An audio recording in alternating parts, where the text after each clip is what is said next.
hearts beat to the city streets. We began to feel the fire.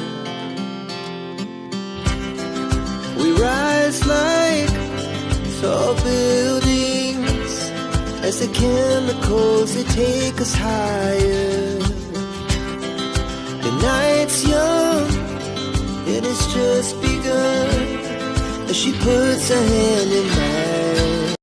Hello guys, good morning. Ayan, share ko lang sa inyo ang aking marigold plant at i-share ko sa inyo rin ang health benefits nito. So, ang marigold plant guys ay pwede natin itong gamot na home remedies sa ating skincare, wound healing. So, wound healings, ika nga yung mga nasusugat kapag may wound kayo, pwedeng itong dikdikin at ilagay ninyo doon sa may wound.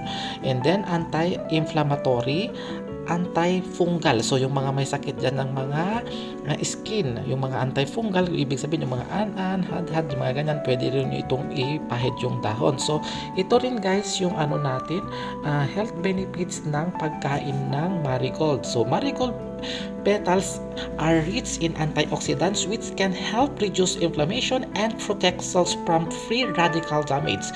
They also contain compound that can help stimulate collagen production in the skin which can reduce the sign of aging. So yan guys, napakaganda ito guys sa atin, lalong-lalo na yung mga medyo matatanda na dyan. So napakaganda ito natin gamitin natin sa ating face.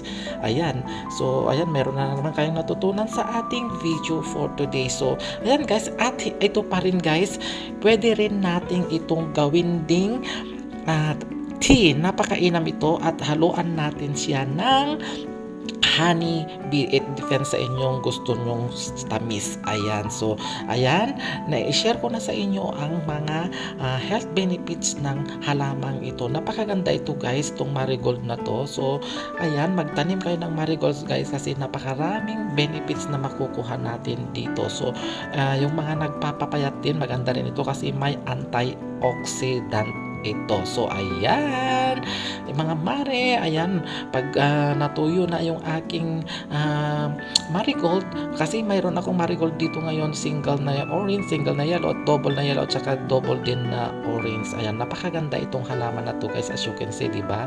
Lalong-lalo na itong double, parang rosas kung tawagin. Ayan, o diba? Napakaganda guys.